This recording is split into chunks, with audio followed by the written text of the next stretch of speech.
This is Gilbert Andrew Garcia. Join me for my new radio show, A Tip From Gilbert. Talk inspiration and prayer every Monday from 11 to 11:45 a.m. on KWWJ 1360 a.m., 96.9 FM, or KYOK 1140 a.m. Call me 832-570-8075. See you then.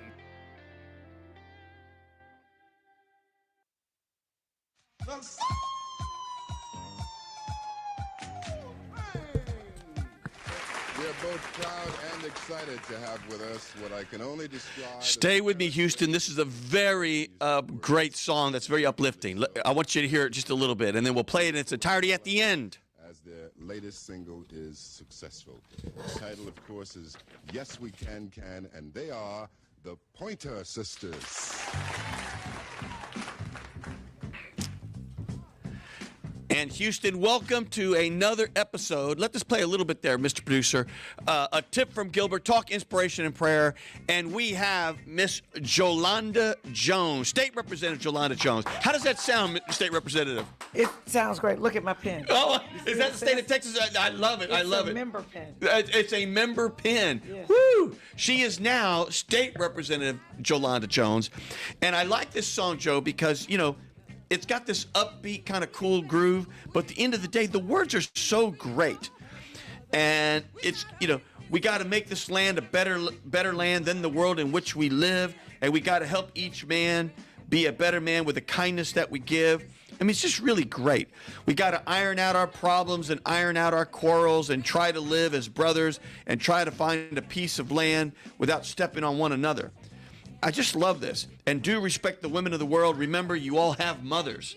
We're going to play this in its entirety at the end. But it's just a great song. And, of course, Soul Train did so much, and people don't really remember it, to promote sort of entertainment, but really African-American artists, Joe. Remember Soul Train? And, you know, had it not been for Soul Train, so many artists would have never been discovered, because that was really the way they could get some exposure, whether it's Gladys Knight. You could just name so many. Oh, so many. You could name so many. And, boy, Don Cornelius is interesting because he was the DJ, and he was just a cool dude, and he had been a disc jockey. He was a Korean War veteran. Most people don't know that. Didn't know that. Yep. And then he launched Soul Train as a daily local show, and it entered national syndication.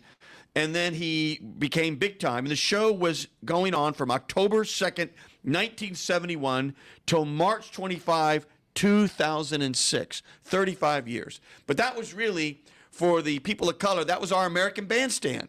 And that's where artists were heard. But we've got Jolanda Jones here because, Joe, you know, you really lit up the airways last time you were here. And I thought, let's bring Joe back, primarily because, number one, tell us about the results of this last election, because I remember it used to be the Jolanda Jones 2 steps. And then tell us, number two, what's going on tomorrow? So tomorrow is part 2 of the 2 steps. So part 2 is the studio audience is just giving her a round of applause. Part 2 of the 2 step. Right. So let me go back to Soul Train really quickly. Go for it. So at our election watch party tomorrow, we'll have a Soul Train line. Woo! Because people still perform Soul Train lines at parties and anniversaries and stuff. But so that's what we plan on doing. So we welcome you to come to that. But tomorrow, May 24th. Tomorrow's event is where? To tell everybody. So tomorrow, May 24th, is runoff election day. Okay. So it's do or die. And the polls are open from 7 until 7.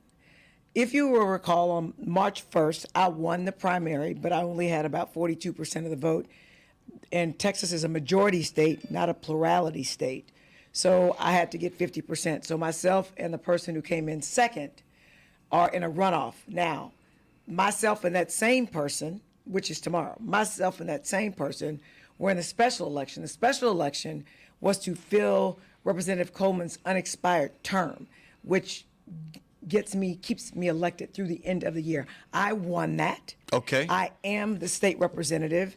And interestingly, the first place I went as the state representative was in the Hobby Airport area of the district, where I had the pleasure and the honor to present a certificate to a Spark Park at a early childhood development center, and it was great. And I can tell you what I noticed over there. Tell us. It's interesting how when you're not elected, you really don't think about stuff. So I drove to Austin on Wednesday morning. I was getting sworn in on Wednesday. Those arrangements had already been made, and then got a request to present a flag at this early childhood development center in the Hobby Airport area of the district. So I ended up flying back early Thursday morning and landed at Hobby Airport. And what I thought was, there's no reason for this area of the city to not look like the other airport part of the city, Intercontinental. And I thought that for people who've never been to Houston, if they land at Hobby, it should be beautiful. Yep. That's the gateway to our city. Right. These airports. That's what people see. It's their first introduction to this city. And I thought, I am going to work with the district council member. I am going to work with the management district if they have one. I am going to work with the TERS if they have one to beautify that area and clean it up, because it needs to be beautiful. When people land at Hobby Airport, it needs to be as beautiful as it is at Intercontinental. Amen. Let me ask you this. So you will now have run against this particular person 3 times in like 2 months. Is that right? 3 months? I mean, because yes, from March 1st until now, so 2 months, a little more than 2 months. We actually have been running in this race since December of last year, so it's been 6 months, but the elections have been from March 1 until now, and I'm 2-0, and I plan on making it 3-0. Woo, 3-0. I mean, are y'all at the place where you just see her and you say, okay, there you are, here I am, and we're going at it again? And no, I don't worry about my opponent. I worry about the constituents. I'm listening to them. 2 places, so as I've traveled the district, I can definitely tell where elected officials have paid attention to the district, and I can also tell where it doesn't look like elected officials have paid attention to the district. What's the common ground? What's missing? Well, I mean, I don't know. I can't speak for... No, what's missing that you see when you can tell they're not working the district, so to speak? In large parts of the district, in the areas of color, black part of the district and brown part of the district, there are no good grocery stores. Right. I worked in my neighborhood for over 30 years before I was ever elected, when I was on council, and then after I got off council, to work with the then elected officials to get an HEB. But we still only have 1 store where we can have access to fresh fruits and vegetables. When I go to other parts of the district, if there are grocery stores, they don't have good quality. I want in District 147, in all the areas of the district, for example, when I go to Montrose, which is a part of the district, I can go to Randall's, I can go to HEB, I can go to Kroger, I can go to Whole Foods, which means I have options. In the 3rd Ward part of the district, there's only 1 store, HEB. There was another HEB in another part of 3rd Wardish, and that was closed in order to open the other one. If you go to the sunny side, no stores where there's really good quality. If you go towards Hobby Airport, you see Fiesta. But in other parts of the district, you have options. And I'm not saying there's anything wrong with Fiesta, nor am I saying there's anything wrong with HEB. Right. But I'd like the option to go to Kroger or Randall's or HEB or Fiesta or Whole Foods. Why don't neighborhoods of color get that? So I'm going to work on that as well. And I can just tell in certain parts of the district there's illegal dumping, and nobody's paying attention to it. Now, the state is not responsible for dumping, but as a state rep, I can work with the council member or the mayor to try to clean up those areas. And I have like speed dial on most of the department directors. So when Harry Hayes was over solid waste, even after I got off of city council, I could say, hey, Harry, there's a dump here or there's a dump there. When Councilmember Dwight Boykins was a council member, he's not anymore, I could work with him so that we could get illegal dumping sites like fixed. So one of the 2 places that I'm going to have my first meetings, and you can swear me to this, are in Glenbrook Valley and in Garden Villas. Awesome. I went there and I thought, I can definitely tell that people really haven't been paying a lot of attention around here. Well, when you were sworn in, who swore you in? Wow, I had 2 people swear me in.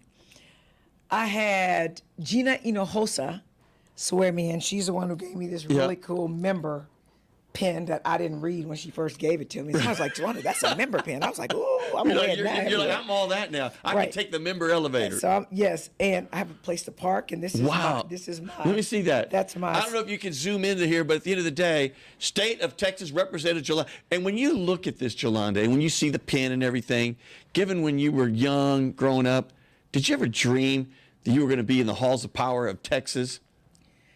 No, and I'm probably going to get emotional. That's okay. I was on how'd you feel? I was on the periphery of the black elite. My mother worked at a Bunnyland, which was a daycare or school that prominent black people sent their children to. I got to go to Bunnyland because my mother worked there, not because she could afford it.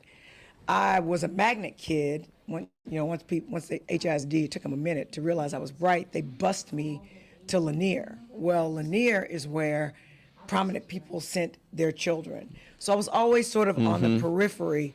I went to Dr. Allen, Debbie Allen, and Felicia Rashad's father, who was a dentist. So you know who they are. They're on TV. Garnett's father, Dr. John B. Coleman, I met him through like people in my family. So I didn't know that I could run for office. That was not something that I thought was even a possibility. I just knew black people were Democrats, or at least that's what I thought. And I knew I was supposed to vote because my grandmother told me that they had to pay poll taxes, and that from the time she could vote, she did, and she had to pay the poll tax. So I never knew, and a friend of mine who played basketball at U of H is the one who talked me into running. So no, I never really thought about it, but I know that when this position became available, because very rarely do open seats happen in the legislature or anywhere where there's no term limits.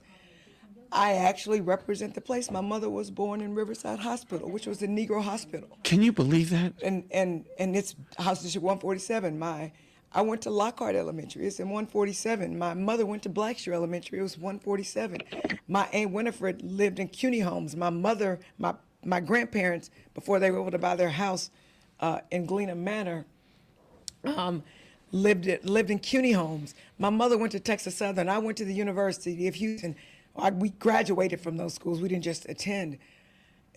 147 is the cradle of the black civil rights movement in Houston. It's where they planned the sit-ins at Walgreens and stuff like that. And my mother was a part of all that stuff.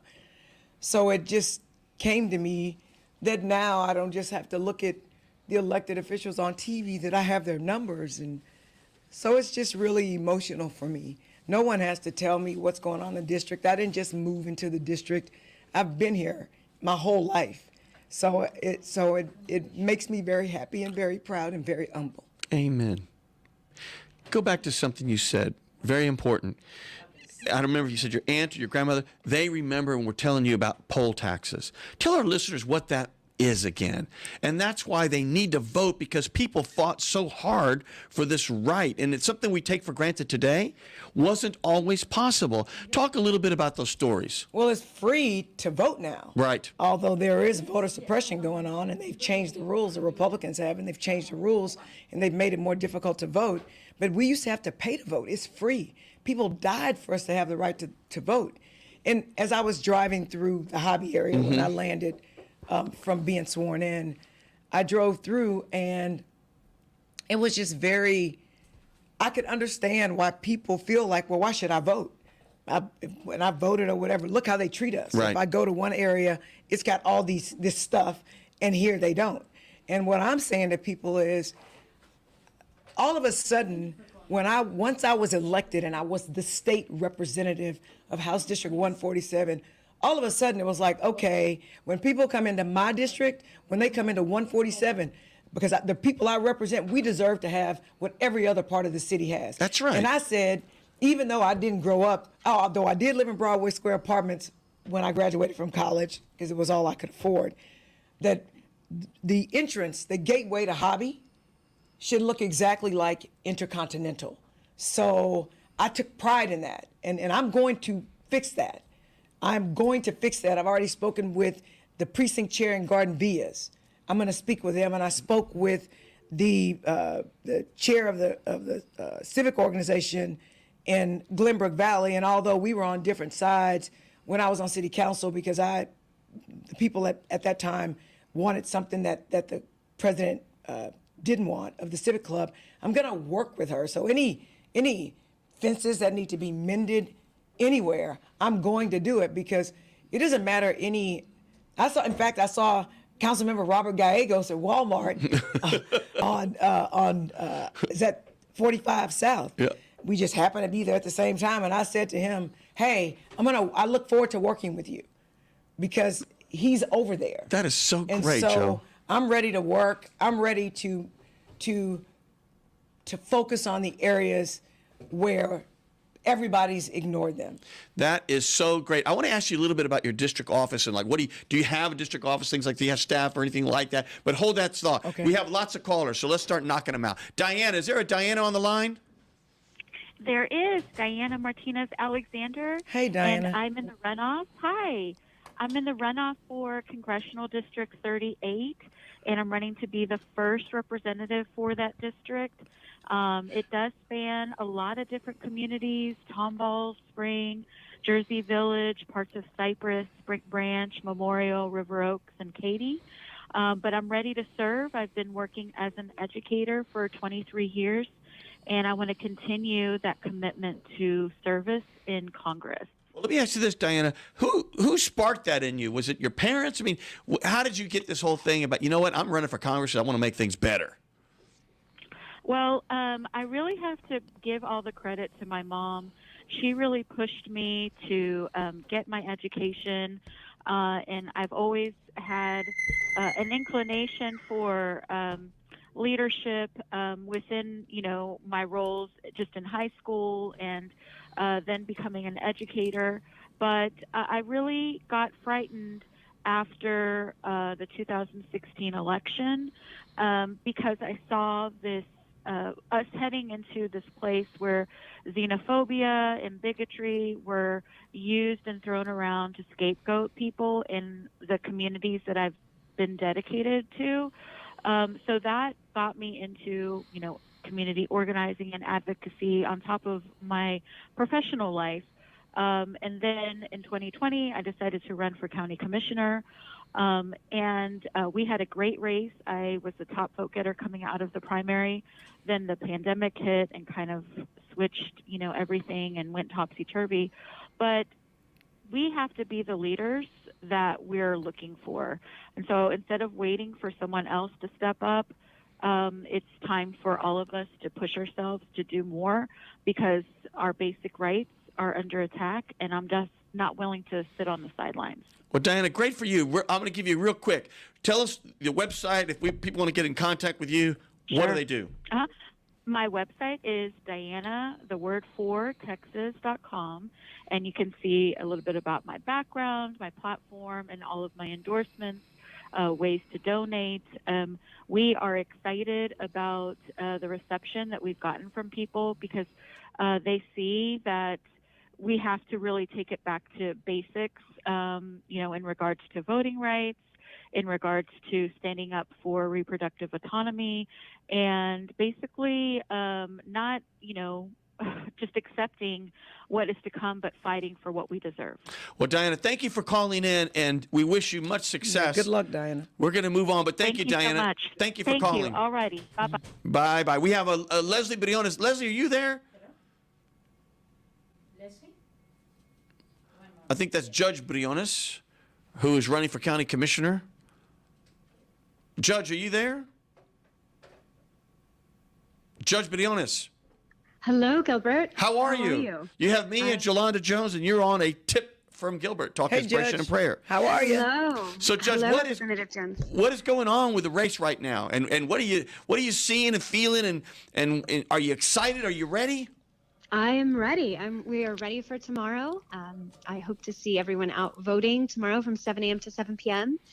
Things are really looking good, but the thing is, we need people to show up and make sure that they're embracing that this is their democracy. So I'm just grateful for the opportunity to run, and I hope to be, to have the opportunity to serve as our next commissioner. So I'm running for Harris County Commissioner, Precinct 4.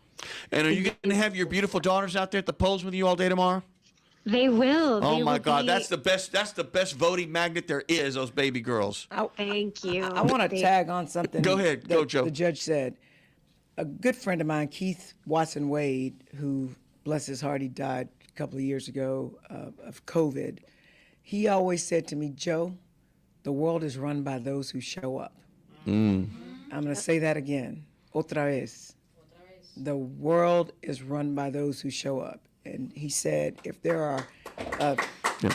And Keith was a legend, right? Yes, Keith, he was a legend. Keith was a legend. And he said, if you live in a community of 100 and 2 people go to the election, then 2 people will decide what's best for the 100. Mm-hmm. And so we have got to show up tomorrow.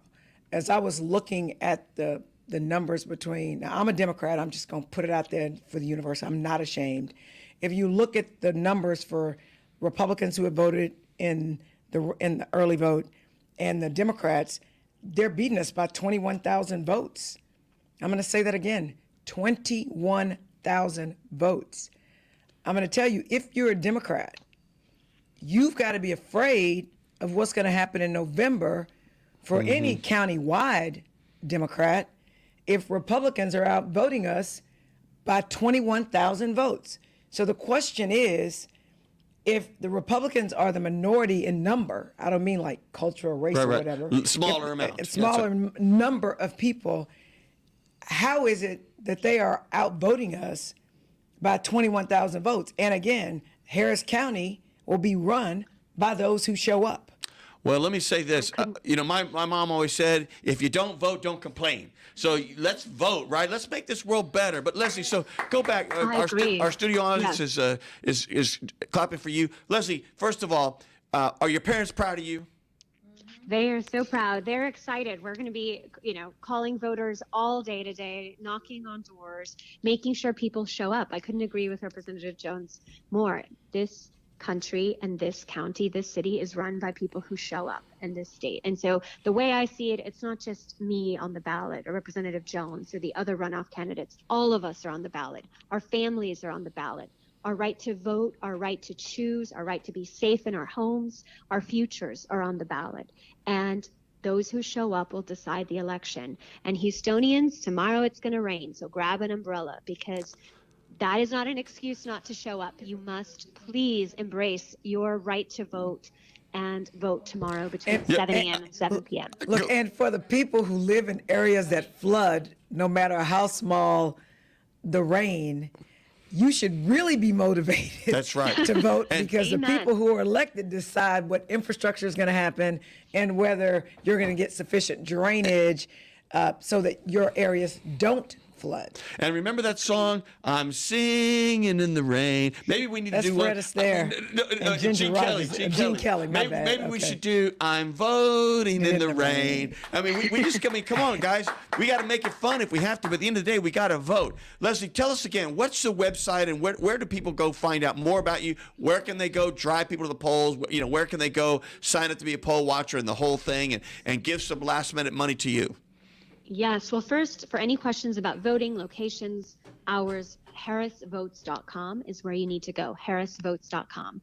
I am Leslie Briones, and I'm running to be your next Harris County Commissioner, Precinct 4. To learn more about me and my vision for the Harris County of the future, go to lesliebriones.com. Leslie, LesleyBriones.com. And when elected, I will be only the 3rd woman ever elected in Harris County history to serve on Commissioner's Court, and the first mother ever. And you will see that we have a broad base of support, 40 plus endorsements ranging from all different types of groups, and including the LGBTQ plus political caucus, the Chronicle, Houston Black American Democrats, Tejano Democrats, and many elected officials. So I would be grateful for your vote. Remember, this is our democracy, and our city, our county, our state, our country will be run by those who show up. So again, Leslie Briones, I would be grateful to serve as your next Harris County Commissioner, Precinct 4. And thank you so much, Gilbert, for all you do for our community, your leadership, and for letting me be on the show today. Leslie, thank you for calling in. You're getting a round of applause to the studio audience. That's Leslie Briones again. She's running for county commissioner. Please go check her out on her website. And thank you, Leslie, for coming in. Joe, we have another caller if you don't mind. We have another caller. Go ahead. Let's put it through. Do we have a Kimberly? Kimberly. Hey, Kimberly. Hey there. Hey, friends. I'm so excited to see you guys here this morning. I just wanted to hop on. I'm Kim McTorey. I am running for the 208th. I'm actually on the ballot for this upcoming runoff for the 208th Criminal District Court. And I wanted to get on and echo the sentiments of my dear friend Jolanda in saying, rain or shine, it is so important that you all show up for these elections that affect our day-to-day lives. So please make sure you go out and vote. And when you do vote, make sure you check off Kim McTorey, improve our story, vote Kim McTorey. Kim McTorey and improve our story. I like that. So just real quick, give us that website again and everything. My website is kimmctoreyforjudge.com, and it's KIMMC, T as in Tom, ORRY, FOR, judge.com. kimmctoreyforjudge.com. Kim McTorey, thank you for being on this show. You know, Joe, isn't it beautiful? So far, we've had a bunch of callers.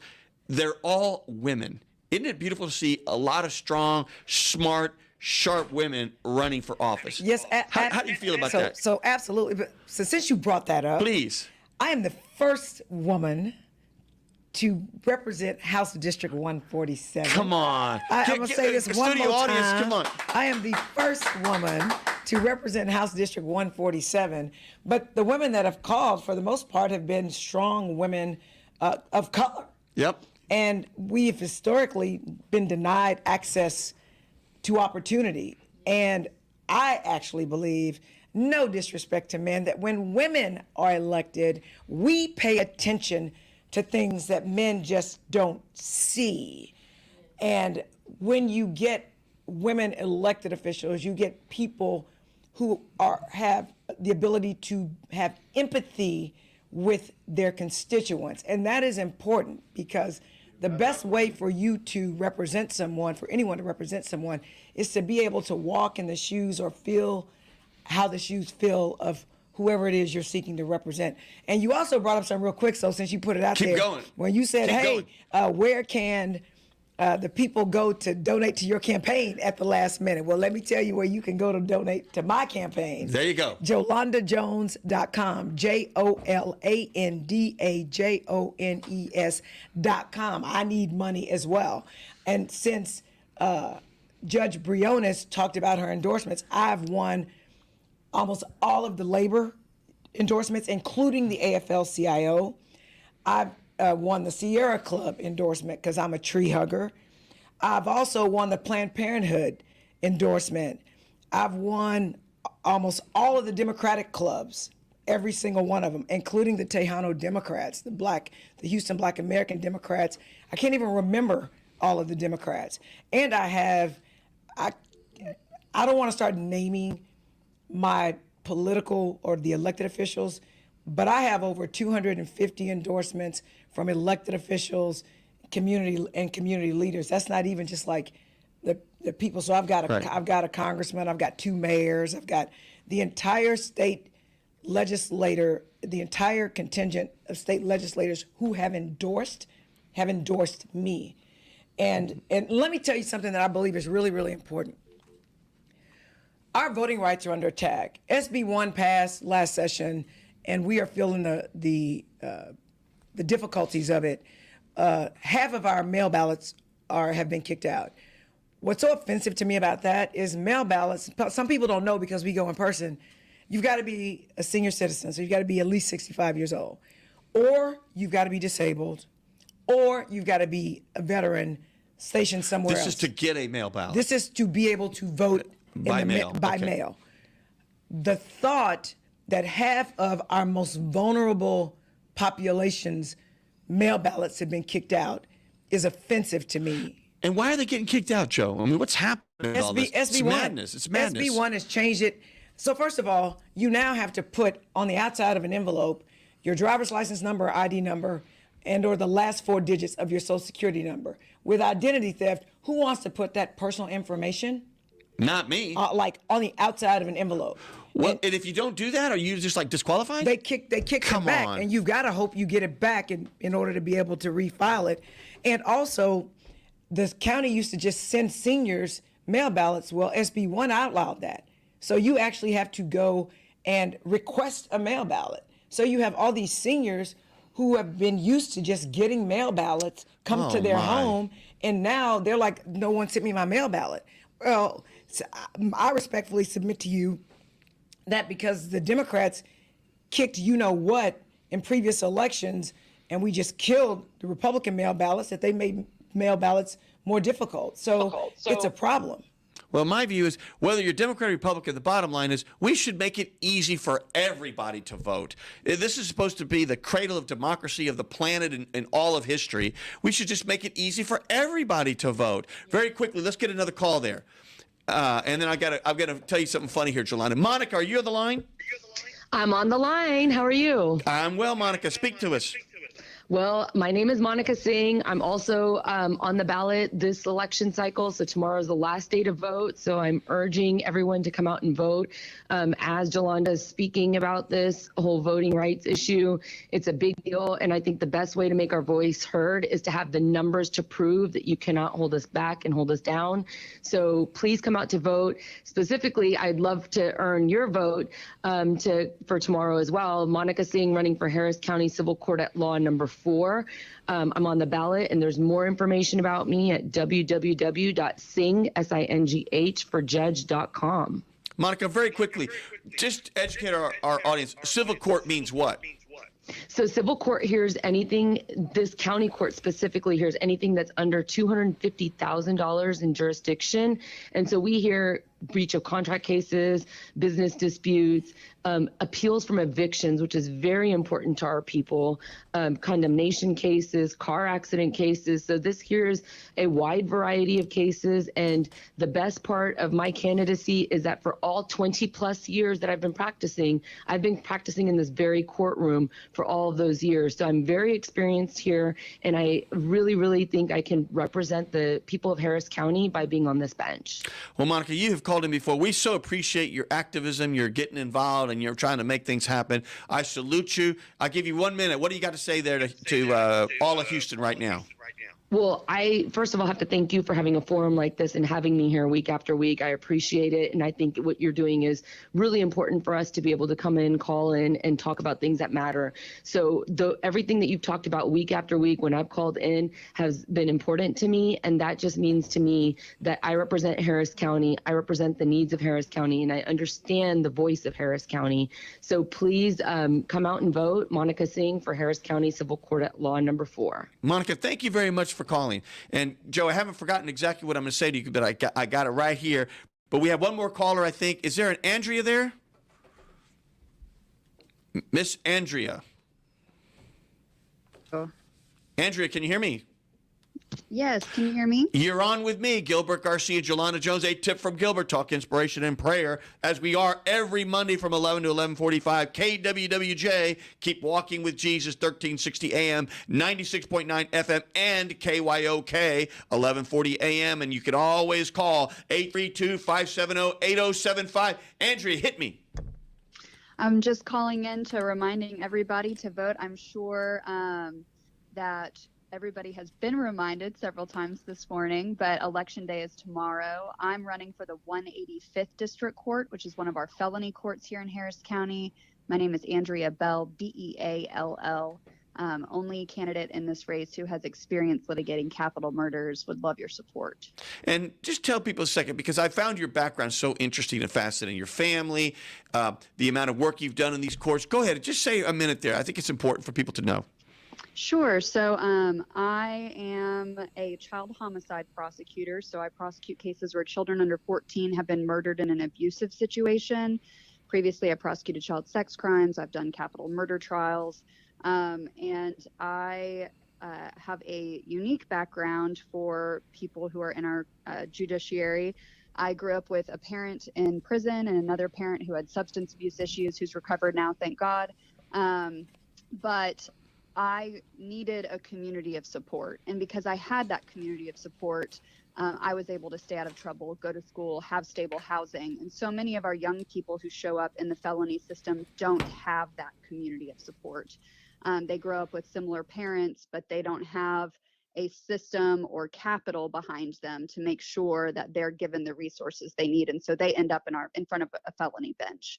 And so I'm wanting to create a program with community leaders through community-based programming for 17 to 25-year-olds in our adult probation system in that court to ensure that they have the tools they need to succeed. Well, Andrea, all I can say is from your background to where you are today, you truly are an inspiration. I think it's phenomenal. And we couldn't be more proud of you. One more time, give us that whole website and everything. If people want to hit you with some cash or want to, where do they go on a poll or help drive, just give us one more time that website. Yeah, it's www.andreabeall4judge.com. Thanks so much for having me this morning. Andrea, thank you for being on the show.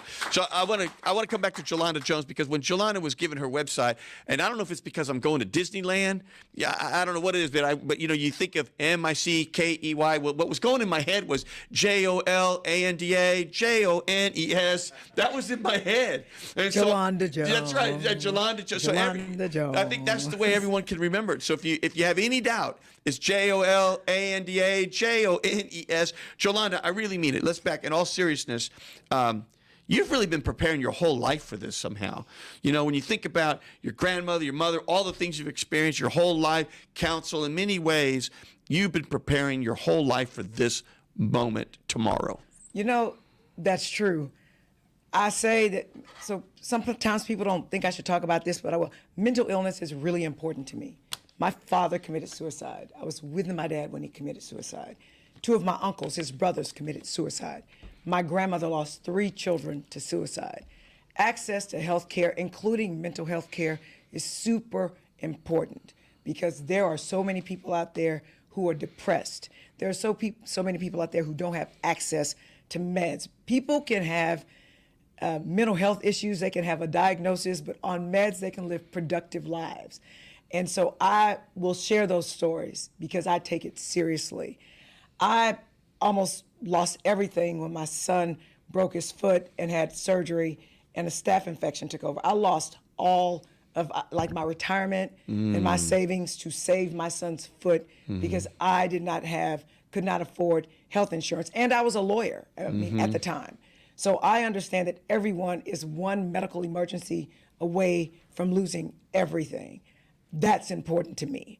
Voting rights, obviously, we can see because people don't have access to the ballot box like we used to. But I can also tell you that affordable housing is important. It's super important. If you don't have a safe place to live, nothing else will work. Nothing else will work. That's right. So homelessness is a big deal, but I can also say public education. I'm a public school product. I went to Lockhart. I got bused to Lanier. We ended up moving to A-Leaf. I graduated from Elsik. So I see public school, but my son also went to charter school. So I got to see what's good about charter schools and what's not good about charter schools. But at the end of the day, if you're rich and you can afford a private school, great. But regular Joe Schmo people who grew up like me, getting evicted, not having lights, not having water, we shouldn't have to pay to put our kids in another school because a neighborhood school doesn't provide sufficient education. That's right. Amen to that. That's because everybody doesn't have money. And as a person whose mother was a union steward because management used to always oppress them, and my grandfather was in a union, I learned the importance of unions. Unions gave my mother money, or her union members, for Christmas so she could buy us one gift to stave off eviction for 1 month. So I know what that's like. My uncles, most of whom went to prison, told me that many of the things that they were accused of, they didn't do. But they went to prison because they had sellout court-appointed lawyers. So one of the areas of practice that I practice is criminal defense work, and I do some court-appointed work. So I see what it's like when your lawyer just please you, and your lawyer won't fight for you. And I actually have had judges who stopped appointing me to cases because I took court-appointed cases to trial. They were like, Ms. Jones, why didn't you work this out? The state gave a great offer. I'm like, it's a great offer if my client did it. It's not a great offer. I don't care if it's county time if my client is innocent. So good for you, Joe. And so we That's need wonderful. people who are going to listen to the least to last the lost. And I say this all the time. One of my core beliefs that I learned from my mother and my grandmother is that you don't judge a society by how the best of us live. You judge a society by how the least of us live. And if we don't make sure everyone's okay, none of us is okay. And if you're a person who is of means and you're okay, for example, if you're a Latino or you're Black or you're Asian or you're whatever, if you are okay with you being the only person in the room, I respectfully submit to you something is wrong with you. I want to lift up people because for sure I would not be where I am today if the village did not, when my coach and his wife seemed to know when I didn't have food, they would invite me over bring me over to dinner because I didn't have a car to feed me. You know, at CUNY Homes, I got to eat breakfast, graham crackers and orange juice, which to this day I don't eat because it reminds me of when I was little. So I at least had something to eat. You know, the union gave my mom money really for Christmas to buy us panties and stuff we needed. So we didn't always get what we wanted for Christmas. And unless you've lived that life, you really don't understand what it's like. And you want to look at people like they're lesser, that they did something to deserve where they are, when really society is just not giving them a chance. Amen to that. Well, you know, as Carol Burnett's show says, I'm so glad we had this time together. Just to have a laugh and sing a song. Yeah. It just started, and before you know it, comes the time we just say so long. Joe, you're amazing. Please stay on a few minutes after so we can say goodbye to our Facebook friends. We're going to now finish our song again, Yes We Can, by the Pointer Sisters. And I know it's got an upbeat, kind of a cool beat, but at the end of the day, listen to those words, Joe. I know the song. You know the song? They're just wonderful. They're just wonderful. Let's hit it there, Mr. Producer. Successful. Its title, of course, is Yes We Can, and they are the Pointer Sisters.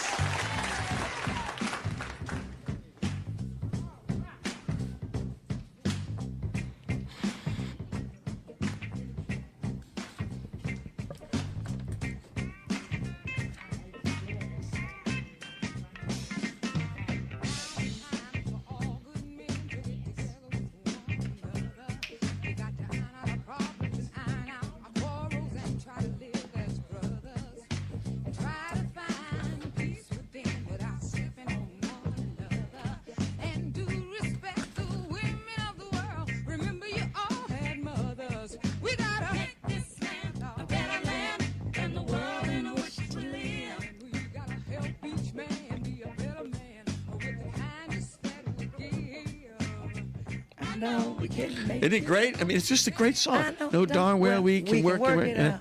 Yes, we can. Yes, we can. See, I can tell you don't know the song. I'm going to work with you. Either that or I can't sing or both, right? I know we can make it if we try.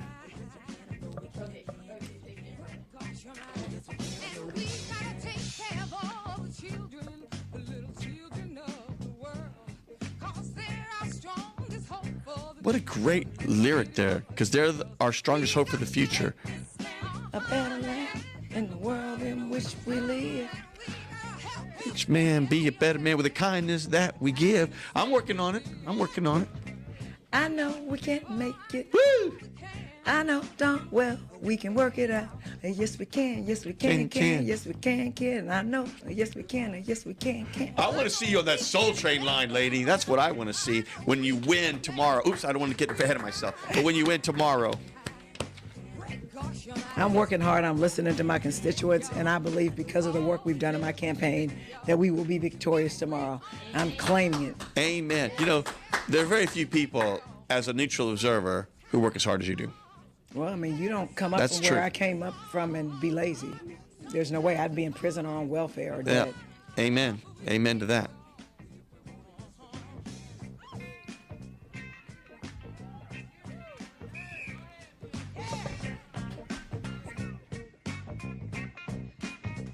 I think we have another minute or so. You let me know, producer. I think we're off the radio. Is that correct, producer?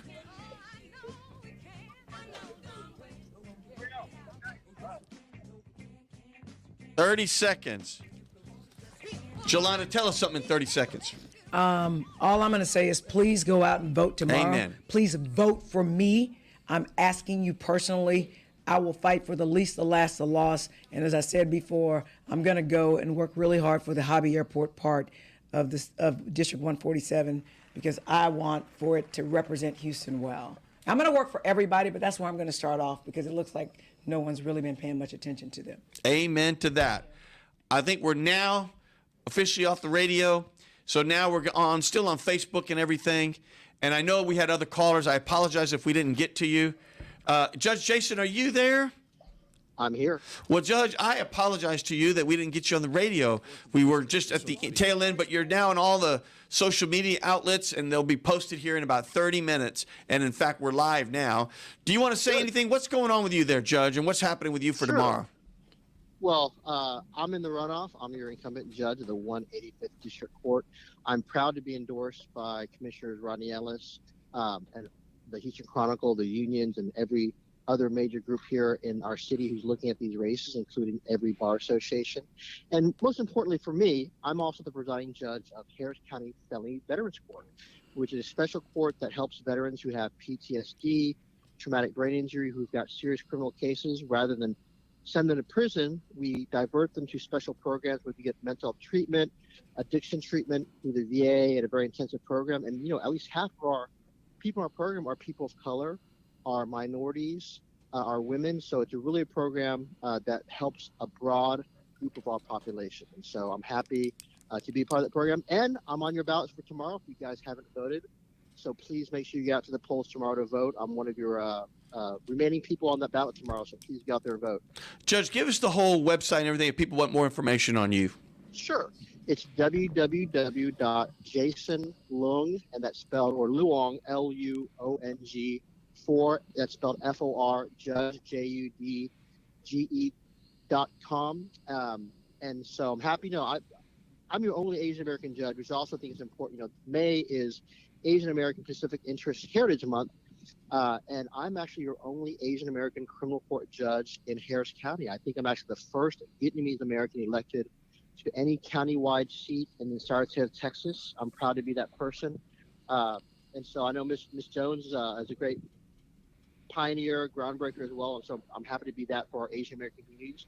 If you believe representation is important on our benches, that our benches should reflect the diversity of our population, I hope that you guys will get out there and vote for me as your only Asian American criminal court judge and your most endorsed candidate in this race. Amen. Well, Judge, thank you for being on the show. And please, My pleasure. call again, and we really enjoy you. So again, I appreciate I'm always happy to talk to anyone about questions about our criminal justice system, how things work, because a lot of misinformation, a lot of things where people make the wrong decisions because they're scared, they don't know what's going on. I'll tell you right now, at least in the 185th, my court, we're here to help everyone. You may think I'm a criminal, they're not going to care. Everyone in my courtroom is invested in making you a better person, so that way it's your last time you're ever involved in the criminal justice system. Amen to that. You know what? Judge, thank you for being on. Go ahead there, Joe. I'm going to say something. So this isn't an endorsement of anybody, but I can say this. When I go in Judge Luong's court, there are some judges, quite frankly, who treat you like a number. And it's even difficult for the lawyers, and we all know who those judges are. And there are some judges who actually ask the people, like, who are you? Where do you live? Do you have a place to stay? How long have you been homeless? Or were you raised by both your parents? Were you raised by your grandmother? And some lawyers are like, oh my God, why are these judges asking these things? Mm-hmm. And then for me, I ask my clients all those things so that when I go argue before the judge for whatever, I can humanize my clients, because a lot of times the system sees our clients as like what they're accused of, although you're innocent until proven guilty. And so the complaints I hear about from Judge Long, and I do some work in his court, is that he asks too much of the people that are charged with crimes. As I said before, some lawyers don't ask those questions, right? I ask those questions. So I'm almost certain that if Judge Long could say something, and I'm not going to ask him because I'm not asking him to endorse me either, that he'll say that I know those things about my clients, more than maybe most lawyers. But I know that Judge Long asked questions. I know that Judge Lacayo asked questions. I know that Judge Deshaun Jones asked questions. And I can tell you, I really do enjoy practicing law in those courts only because I know that I have a fair shot with my clients. I don't ask for judges to just rule in favor of my clients because I'm me or anything. I want for for the judges to just give me a fair shot to present my client's case, to present who my client is, to present the circumstances under which my client is, is before them, and just want a fair shot. And I can tell you that there are some judges, and I'm not saying that other judges that I didn't mention don't do those things, but I can tell you there are 3 judges when I know I'm going into their courts, I feel confident that at least I'm going to get a fair shot. And before Democrats got on the bench, that was not the case. Amen. Judge, thank you for calling in. We really appreciate it, and we'll just talk to you soon, sir. Thank you. Take care. Yes, and, sir. Nice to see you again, Ms. Jones, too. Oh, yeah. Nice to hear from you, Judge. Take care. Thank Good you. luck tomorrow. Thank you, thank Judge. You too. So, Joe, last question. I was at an event with you the other day, and how does it feel to see a legend like Garnet Coleman there, something as precious as he spent his whole life on, which is the district, to say, I'm endorsing her? How did that, that's got to bring incredible joy to you. I don't know, but I was moved by it because, listen, that man has given his life for that district, and he has done so much. How did that make you feel? Emotional. Very proud. Very proud. He's done a lot for the district. I know that under his leadership, we got an HEB. There you go. I know that under his leadership, Metro didn't drop a rail down Alabama, which you would understand because people live in CUNY homes and it's Section 8 housing. I know that we have pretty freeways when, in our areas that they didn't look well.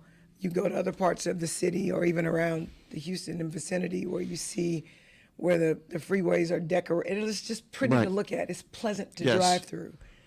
And so for Garnet to pick me, to me, that was the most important endorsement I could win. No doubt. And I'm just thankful he picked me to succeed him. He's never going to be replaced, so I've not replaced him. And trust and believe that I'm leaning on him. He was there for 31 years. I'm going to be a freshman. I am a freshman. In fact, there's 150 state reps, and I'm number 150. So I'm at the bottom of the bucket. But hopefully I can learn from him. I've already called him to ask him things. I have not. You asked me about an office. I don't have an office yet. Haven't even hired staff yet. I still have an election on May 24th that I have got to win. But I can tell you that people in his office were helpful to me, helpful when I was requested to give a state flag from the state rep. His office helped me get that done because I literally don't know who to call Understood. to get a flag and a Understood. certificate. So his office has graciously said that they will help me get up to speed. So I'm super thankful for it. And one thing I've learned I should not do, because he was 5th in seniority in the legislature, he's got like a really cool office with a balcony. And they were like, Joe, don't get used to it because come January, you're going to be in a shoebox. Yeah, I understand. So I'm trying not to. So I am in his office right now, and I am on his committees. I'm not the chair like he was. Yeah. So I'm going to use him to the extent he will help me so that I can hit the ground running as quickly as a freshman can hit it. And again, I believe that to be the most important endorsement that I can get. And I'm just very proud and humbled that he picked me. Look, he loves Texas. He loves Houston. He loves that district. He gave his life for it. And there is no way he would pass it on to you and endorse you unless you were the right one. For sure. And he knows that I'm going to fight to stop the inner city from being gentrified. And that was super important to him and is super important to me because I am from 3rd Ward. My grandmother was from 5th Ward. So we are the inner city. And when nobody wanted the inner city, we were there with high crime and everything. And now that we have worked hard to make a destination, a place of destination, people can't come in and just change the character of these inner city neighborhoods. So I'm going to work with all the state reps and city council members and county commissioners to maintain the integrity of neighborhoods and make sure that we don't kick out the people who were there when no one wanted to be there. Well, I think our time is up. And let me just say to everybody, first and foremost, yes, we can. And let me say, second of all, Jolanda, Jones. Vote for me tomorrow. Jolanda Jones. Vote for her tomorrow. And this is Gilbert Garcia, Talk Inspiration and Prayer, a tip from me. Here, of course, on Facebook, all the social media, KWWJ, Keep Walking with Jesus, 1360 AM, 96.9 FM, KYOK, 1140 AM. And we'll see you next time.